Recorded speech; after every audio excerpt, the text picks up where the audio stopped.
سابق وزیر اعظم نواز شریف کو جیل کی صفائی پر لگا دیا گیا۔ میاں نواز شریف کوٹ لکھپت جیل میں اپنے کمرے کے علاوہ وارڈ کی صفائی بھی کریں گے۔ اسی حوالے سے بات کریں گے، علی صاحی ہمارے ساتھ موجود ہیں۔ علی بتائے گا اس خبر کے حوالے سے آپ کے پاس کیا تفصیلات ہیں؟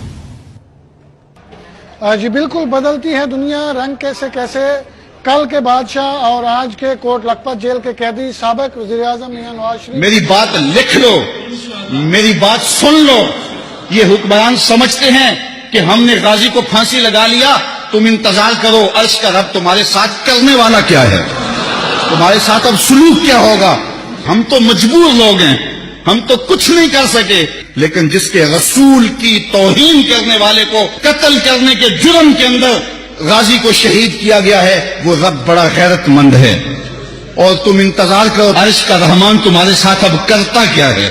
تم کہتے ہو علماء کو جیلوں میں ڈال دو جیلوں میں، اب باقی بچا کیا ہے، اب باقی رہ کیا گیا ہے۔ اب تم انتظار کرو کہ تمہارے ساتھ رب کرتا کیا ہے اور تمہارے ساتھ حال کیا ہوتا ہے۔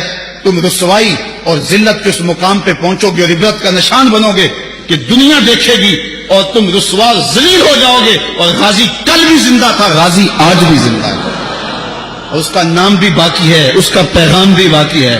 اور یہ بھی سن لو کہ غازی اگر چلا گیا ہے، جب غازی علم الدین کو شہید کیا گیا نا، تو ایک ہندوؤں نے جلسہ کیا، کہا کہ ایک شخص اٹھا تھا، ہم نے اس کو مار دیا ہے، اب ہم جو چاہیں کریں۔ تو ایک مسلمان جلسے میں بیٹھا تھا، اٹھ کے کھڑا ہو گیا، اس نے کہا کرو جو کرنا ہے، غازی خود گیا ہے، چھرا چھوڑ کے گیا ہے، وہ ہم نے ساتھ دفن نہیں کیا، وہ چھوڑ کے گیا ہوا ہے۔ تو یہ مت سمجھو کہ ہماری خیرت مر گئی ہے۔